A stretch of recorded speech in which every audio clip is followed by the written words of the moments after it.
नमस्कार, मैं हूं विमल त्यागी और आप देख रहे हैं हमारा चैनल। आज दोस्तों मैं बात करूंगा, एक नारा लगता है कि बिहार में हो रहा लाठीचार्ज है क्योंकि बिहार में नीतीश कुमार हैं। ये नारा आज इसलिए लगाया जा रहा है क्योंकि बिहार की जो तस्वीरें सामने आ रही हैं वो आपने अभी तक देख ली होंगी। बिहार में नेताओं पर ही लाठीचार्ज कर दिया गया। आज बीजेपी के कार्यकर्ता, बीजेपी के ऐसे तमाम नेता जो आज विधानसभा का घेराव करने के लिए गांधी मैदान से निकले थे, उन पर लाठीचार्ज किया। लाठीचार्ज के बाद एक बीजेपी के एक नेता की मृत्यु भी हो गई। ऐसे में सवाल यह बनता है कि बिहार की बात जो नीतीश कुमार लगातार कर रहे थे कि बिहार का एक ऐसा मॉडल है जो पूरा हिंदुस्तान देखेगा, यानी 2024 से पहले तैयारी कर रहे थे प्रधानमंत्री की, तो क्या यही बिहार का मॉडल वो हिंदुस्तान को दिखाना चाहते थे? इस बिहार के मुद्दे पे बातचीत करने के लिए हमारे साथ अजय कुमार दुबे जी हैं, बिहार के बेटे हैं, अधिवक्ता भी हैं। सर, बहुत बहुत स्वागत है आपका हमारे चैनल पर, क्योंकि बिहार में जो हो रहा है वो पूरा देश आज देख रहा है। आप बिहार से आते हैं सर, किस तरीके से देखते हैं कि आपके बिहार में हो क्या रहा है? ये विमल जी, सबसे पहले मैं भारतीय जनता पार्टी के बिहार के कर्मठ कार्यकर्ता विजय कुमार सिंह जी की जो हत्या की गई है नीतीश कुमार की पुलिस के द्वारा, परिवार के साथ, बच्चों के साथ, मैं अपनी संवेदना व्यक्त करता हूं और भगवान उनको इतनी शक्ति दे कि इस पीड़ा की घड़ी में, इस आपदा की घड़ी में वो अपने आप को सक्षम बनाएं और इसको झेल पाएं। अब आते हैं बिहार में। आज जो है जिस तरीके का अध्याय नीतीश कुमार की सरकार ने और नीतीश कुमार जी ने लिखी, वो एक काला अध्याय है। भारत के इतिहास में, भारत के लोकतंत्र में इसकी जगह नहीं होनी चाहिए जो हुई है और जो हो रही है। भारतीय जनता पार्टी के कार्यकर्ता और नेता जो बिहार प्रदेश के हैं, उन्होंने पटना गांधी मैदान से चल करके और वो विधानसभा का घेराव करने के लिए वहाँ से शांतिपूर्ण मार्च निकाल रहे थे और उनको कोई सूचना नहीं थी कि जो डाक बंगला चौराहा है वहाँ पे धारा 44 लगा दिया गया था। आप धारा 44 अगर लगाएंगे तो सूचना देंगे या नहीं देंगे? कि धारा 44 लगा करके अपने पॉकेट में रख लेगी सरकार कि नहीं, धारा 44 लग गया जी, इसका उल्लंघन करोगे तो आपके ऊपर लाठीचार्ज होगा। धारा 44 जिस तरीके से वहाँ लगाई गई, वो धारा 44 उन नेताओं को सूचित करना चाहिए था, भारतीय जनता पार्टी के नेताओं को, कार्यकर्ता को, कि यहाँ एक धारा 144 लगी हुई है, इसका उल्लंघन न करें। ये नहीं बताया गया और वो शांति मार्च निकाल करके और अपनी डिमांड जो थी उनकी, उसको मांग करने के लिए बिहार सरकार से, नीतीश कुमार जी की सरकार से वो आगे बढ़ रहे थे। लेकिन हुआ क्या कि डाक बंगला चौराहे पे जैसे ही भारतीय जनता पार्टी के कार्यकर्ता, हजारों में, 50,000 के करीब में कार्यकर्ता वहाँ पहुँचे और वहाँ पे उनको दौड़ा, उनके ऊपर सबसे पहले पानी की बौछारें मारी गई, इसके बाद उनके ऊपर आंसू गैस के गोले छोड़े गए, फिर उनके ऊपर लाठीचार्ज किया गया। और उस लाठीचार्ज में हमारे जो कर्मठ कार्यकर्ता, जहानाबाद के महामंत्री भारतीय जनता पार्टी जो विजय कुमार सिंह जी हैं, उनकी हत्या कर दी पुलिस ने, लाठी से पीट करके उनकी हत्या कर दी। वहाँ पे प्रदेश जो अध्यक्ष हैं सम्राट चौधरी जी के ऊपर लाठीचार्ज किया गया। वहाँ पे जो नेता प्रतिपक्ष हैं विधानसभा में, विजय कुमार सिन्हा जी के ऊपर लाठीचार्ज किया गया। हद तब हो गई जब वाई सिक्योरिटी की सुरक्षा मिली। जो आपके जनार्दन सिग्रीवाल जी हैं, जो आपके महाराजगंज से सांसद हैं, उनको वाई कैटेगरी की सुरक्षा मिली हुई है और उनको नहीं छोड़ा गया। सुरक्षा कर्मी के बीच में उनके ऊपर लाठियों से उनको पीटा गया। नीतीश कुमार से मैं पूछना चाहता हूं कि ये लोकतंत्र की दुहाई देने वाले लोग कहाँ हैं? आपके यहाँ बिहार में लोकतंत्र कहाँ है? पूरा का पूरा जंगल राज कायम हो गया है बिहार के अंदर और आप इन नेताओं के ऊपर आप लाठीचार्ज करवा रहे हैं। ये तानाशाही है आपका। यही बिहार चलाने का मॉडल आप पूरे देश को देना चाहते हैं? आप जो मुंगेरी लाल के सपने देख रहे हैं प्रधानमंत्री के, क्या यही देना चाहते हैं पूरे देश में? वहाँ लोगों को बोलने का अधिकार नहीं है, शांति मार्च निकालने का अधिकार रही है। और ये इस सरकार की, नीतीश कुमार जी की सरकार की ये रवैया बन चुका है, इनकी आदत हो गई है कि बीपीएससी के शिक्षक जब शांति मार्च निकाल रहे हैं, उनको उनके ऊपर लाठीचार्ज करके उनकी आवाज़ दबा दी गई। 1,70,000 जो शिक्षक भर्ती अभी फिलहाल के दिनों में उनके लिए भर्ती निकली थी, और जब उसके अंदर में जो वहाँ का जो डोमिसाइल है उसके अंदर में जो नियमावली में चेंज करके किया गया, उसके अंदर में जो टीचर जो वहाँ परीक्षाएं पास करके जो टीचर आए हुए थे उनको शांतिपूर्वक वहाँ प्रदर्शन नहीं करने दिया गया, उनकी आवाज़ लाठी के बल पे दबा दी गई। क्या यही लोकतंत्र है? और अब तो हद हो गई कि भारतीय जनता पार्टी के जो चुने हुए प्रतिनिधि हैं उनके ऊपर लाठी डंडे से और हजारों महिलाओं को के ऊपर लाठी बरसाए गए। यही लोकतंत्र है, यही मूल्य है, ये बिहार की यही संस्कृति है। बिहार दुनिया का वो पहली जगह है, पहली धरती है जहाँ से लोकतंत्र शुरू हुआ, लोकतंत्र पैदा हुआ है। लोकतंत्र की जननी कहा जाता है। वो पढ़ लें, वैशाली के राजा जो थे जिन्होंने लोकतंत्र स्थापित किया था बिहार के अंदर, वहाँ पे इस तरह के लोग, बिहार की वो धरती जहाँ से 3-3 धर्म पैदा लिए, उस धरती के ऊपर बिहार में लाठीचार्ज किया जा रहा है, लोगों की आवाज़ दबाई जा रही है। ये तानाशाही ये नीतीश बाबू को बहुत महंगी पड़ेगी। और ये नीतीश बाबू किस लिए कर रहे हैं? ये इसलिए कर रहे हैं कि अपने भ्रष्ट उप मुख्यमंत्री को के काले कारनामे को बचाने के लिए और उसको इस्तीफा न देना पड़े, उससे बचने के लिए और अपने नाकामियों को छुपाने के लिए ये लाठीचार्ज कराई जा रही है उसके आड़ में, ताकि ये सारी चीज़ें छुपाई जा सके। बस ये है इनका लोकतंत्र का मॉडल।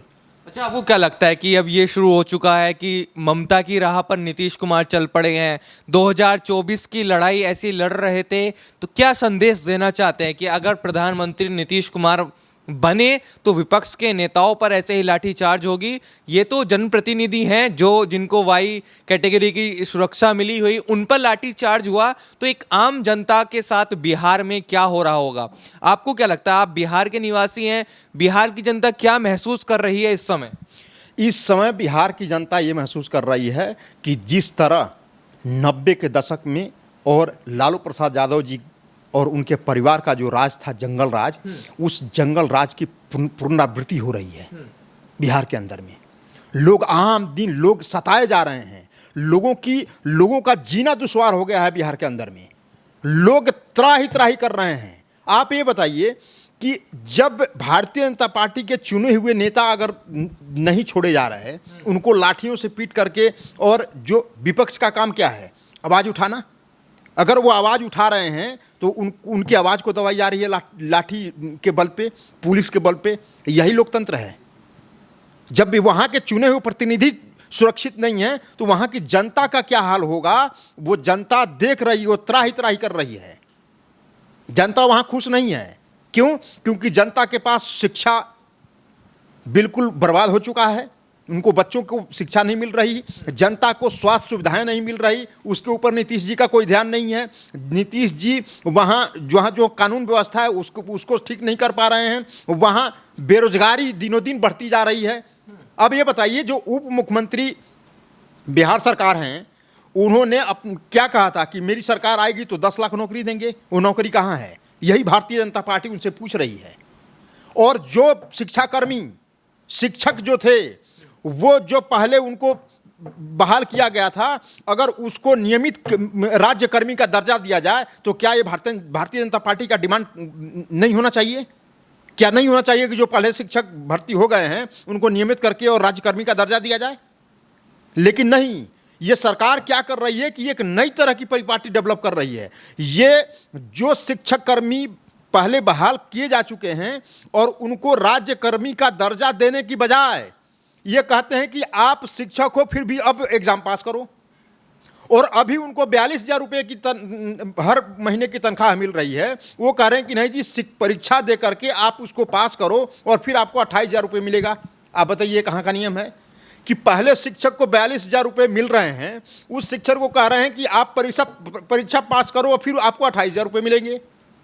ये तानाशाही नहीं है तो क्या है कि आप जो मर्जी आप कहेंगे कि नहीं इतने पे काम कर लो, इतने पे काम कर लो? क्या ये बंधुआ मजदूर है? ये शिक्षक किसी भी राज्य का, किसी भी देश का, वो उसके गोद में, माने आप ये मान लीजिए कि उस प्रदेश का, उस देश का विकास उसके गोद में खेलते हैं और उस प्रदेश और देश का पतन भी उसके गोद में खेलते हैं।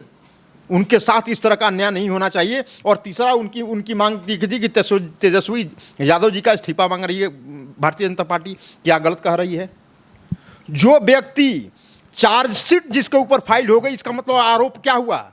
आरोप लग गया।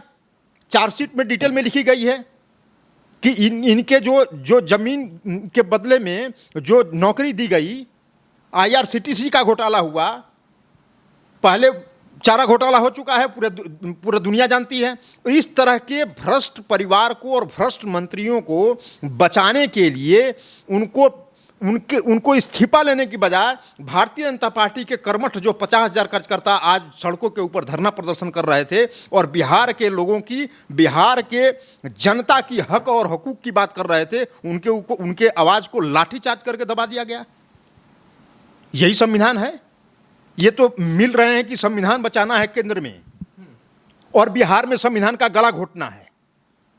ये कहाँ का, ये दोहरा चरित्र है जो इन सरकारों की है। और ये जो नीतीश कुमार जी का जो ये कुर्सी का मोह और जिस तरीके का हृदय परिवर्तन कर रहे हैं अपना, ये हृदय परिवर्तन एक दिन महंगा पड़ेगा और इनको जवाब देना होगा। और अगर ये नहीं जवाब देंगे तो जनता इनको 2024 में जवाब देगी और ये हीरो से जीरो होंगे। अच्छा, जिस पटना में ये घटना हुई है, कुछ दिन पहले पूरे विपक्ष उस पटना में इकट्ठा हुआ था। उसके बाद से तैयारी शुरू हुई कि चलिए इधर शिमला चलते हैं, अब बेंगलोर जाने की तैयारी। तो आज वो विपक्ष मौन है, क्या वजह रही कि पटना में ये सब इकट्ठा हुए, विपक्ष की एकता, लोकतंत्र बचाने के लिए एक मुहिम शुरू कर रहे थे, नरेंद्र मोदी सरकार के खिलाफ एक मोर्चा बनाने की तैयारी कर रहे थे, लेकिन उस घटना के बाद ना केजरीवाल जी, ना ममता बनर्जी, ना और कोई नेता बयानबाजी कर रहा है। ऐसा आपको क्या लगता है कि सारा विपक्ष मिला हुआ है? देखिए, विपक्ष को इसमें बोलना चाहिए। जो बाकी कांग्रेस पार्टी है, ममता बनर्जी हैं, अरविंद केजरीवाल हैं और MK स्टालिन हैं, आपके उद्धव ठाकरे हैं या शरद पवार हैं, इन लोगों को इस पे आवाज़ उठानी चाहिए कि भाई हम तो लोकतंत्र की लड़ाई लड़ने जा रहे हैं और नीतीश जी आप ये क्या कर रहे हैं? आप लोकतंत्र की गला घोट रहे हैं वहाँ। इनको तो कहना चाहिए। कहते ये तो इनकी बातों में मजबूती आती और इनका जो भी तथाकथित महागठबंधन ये का एक जो जमघट तैयार कर रहे हैं उसमें थोड़ी सी हो सकता है जान आ जाए, लेकिन ये नहीं करेंगे। इसलिए नहीं करेंगे कि आप ये बताइए, तेजस्वी यादव जी जो हैं वो स्कैम में उनके ऊपर चार्जशीट हो गई। दूसरी चीज, वो क्यों इनके ऊपर बोलेंगे, इनके खिलाफ क्यों बोलेंगे? क्योंकि राहुल गांधी जी के ऊपर भी 100 करोड़ से ज्यादा टैक्स चोरी के इल्जाम है और वो बेल पे हैं। सोनिया गांधी जी बेल पे हैं। शरद पवार जी के ऊपर और उनके परिवार के ऊपर कितने घोटाले के आरोप चल रहे हैं। आपके संजय राउत जो उद्धव ठाकरे जी के हैं, उनकी प्रॉपर्टी जब्त हो गई है और वो कितने महीने वो जेल की हवा खाकर आए हैं। अरविंद केजरीवाल के 2 मंत्री जेल में हैं। 54 करोड़ की, अभी पिछले हफ्ते में 54 करोड़ की संपत्ति जब्त की गई। किसकी? अरविंद केजरीवाल के ये जो 2 भ्रष्ट मंत्री हैं और इन मंत्रियों और अरविंद केजरीवाल के जो शागिर्द हैं, जो कि पूरा आबकारी नीति के अंदर में जो घोटाला हुआ, शराब घोटाले में, ये जितने भी लिप्त हैं उसमें भारत की सरकार ने और ईडी ने 54 करोड़ की रिकवरी करी है जब्त करके इनके प्रॉपर्टी को। तो ये क्यों बोलेंगे? ये चोर मौसेरे भाई हैं। भैया तुम बिहार में करो, मैं दिल्ली में करूं, वो महाराष्ट्र में करें और दिल्ली में वो MK स्टालिन अपना तमिलनाडु में करें, ममता बनर्जी अपने भतीजे के लिए बंगाल में कर रही हैं। ये सभी लोग अपने अपने परिवार के भ्रष्टाचार को, अपने अपने सरकार के भ्रष्टाचार को ये सब बचाने में लगे हुए हैं। इसीलिए ये गठबंधन कर रहे हैं। गठबंधन का कोई नैतिक आधार नहीं है कि अगर नैतिक आधार होता तो जहां गलत हो रहा है हिंदुस्तान के किसी भी कोने में, वहां ये पार्टियां बिल्कुल प्रखर मुखर होकर के आवाज उठाती, लेकिन ये नहीं उठा रहे हैं क्योंकि ये सब एक ही थाली के चट्टे बट्टे हैं। सोशल मीडिया पे एक सवाल ये भी चल रहा है कि गृह मंत्री मौन क्यों हैं? क्यों अपने बीजेपी के कार्यकर्ताओं की हत्या देख रहे हैं? बंगाल में भी यही हो रहा है, फिर उनके नाम पर वोट मांगेंगे और बिहार में सरकार बना लेंगे, चाहे बंगाल में सरकार बना लेंगे। 2024 का चुनाव उन्हीं मुद्दों पे लड़ रहेंगे। तो आपको क्या लगता है कि गृह मंत्री को एक्शन लेना चाहिए? देखिए, मैं भारतीय जनता पार्टी से मैं एक बिहार का युवा और केंद्र की सरकार से डिमांड करता है कि जब इस तरह की घटनाएं बिहार के अंदर में बार बार उसकी पुनरावृत्ति हो रही है तो भारत के गृह मंत्री चुप क्यों हैं? इसके ऊपर सख्त और त्वरित कार्रवाई क्यों नहीं कर रहे? क्या ये त्वरित कार्रवाई करने के लिए एक संदेश, एक दो टूक शब्दों में संदेश देने का समय नहीं है? क्या इसी तरह की सभी राज्य सरकारें अपनी मनमानी करती रहेगी?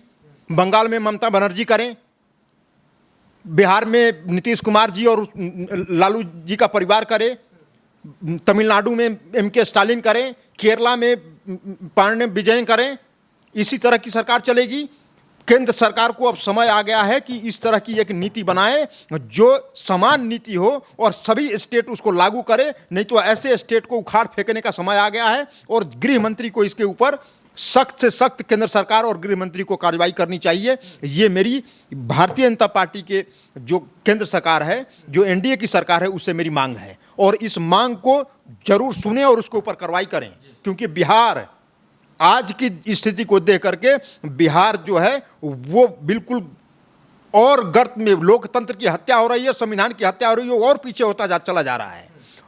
वहाँ पे लोग सुरक्षित नहीं हैं और अगर लोकतंत्र में लोग सुरक्षित नहीं हैं तो किसी भी लोकतंत्र का कहीं भी बनने का अधिकार नहीं है। ये मेरी मांग है। हमसे बातचीत करने के लिए आपका बहुत बहुत धन्यवाद सर। तो हमारे साथ थे अजय कुमार दुबे जी, जो बिहार से बिलोंग करते हैं और बिहार की राजनीति को अच्छे तरीके से समझते हैं, कानून की जानकारी अच्छे तरीके से रखते हैं। तो इन्होंने जो बताया बिहार को लेकर, जो नीतीश कुमार की सरकार इस समय चल रही है उसको लेकर हमने बातचीत की। आप क्या सोचते हैं इस पूरे मुद्दे को लेकर, इस वीडियो के बारे में आप क्या सोचते हैं वो कमेंट करके ज़रूर बताएं। धन्यवाद।